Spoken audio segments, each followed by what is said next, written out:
நீங்கள் மாதம் சம்பளம் வாங்குறீங்களா? நான் ஏற்கனவே நிறைய பதில் சொல்லியிருக்கேன். முதல் செலவாக பண்ணுங்கள், கல்லுப்பு போய் வாங்கிட்டு வாங்க கடையில். அதுவும் வெள்ளிக்கிழமையாக வாங்க, ரொம்ப சுபிட்சம். வாங்கி உங்கள் கையால் வாங்கி வீட்டில் எடுத்துன்னு வைங்க. நியாயமாக பூஜை ரூமில் பூஜைக்கக்கூடிய ஒரு பொருள் வந்து கல்லுப்பு. சமையலறையும் ஒரு பூஜையை பலமுறை சொல்லியிருக்கேன். நீங்கள் மண்பாடத்தில் வைக்கணும், இல்லைன்னா பீங்கான். இந்த 2 தான் கல்லுப்பு வைக்கிறதுக்கான முதல் விஷயம். முதல் பேசிக்கு நீங்கள் பொருளை வாங்கி உங்கள் கையால் போட்டு நிரப்பி வைங்க. முதல் விஷயம் அந்த நிரப்பி வச்சதை பூஜை ரூமில் வையுங்க. ₹1 காயினோ ₹10 காயினோ எவ்வளோ உங்கள் கையில் காசு இருக்குதோ அந்த காசை அதில் போட்டு வைங்க. ஃபஸ்ட்டு ஸ்டெப்பு உங்களுக்கு நல்ல சக்தி உள்ளே வரத்துக்கு, கெட்ட சக்தி வெளியே போகிறதுக்கு உங்கள் கையால் வெள்ளிக்கிழமை போயிட்டு உப்பு வாங்கினது வையுங்க. முதல் விஷயம்.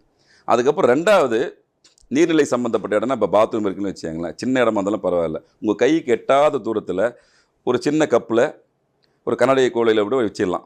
கல் உப்பு போட்டு எந்தெந்த திசையெல்லாம் உங்களுக்கு வைக்க முடியும்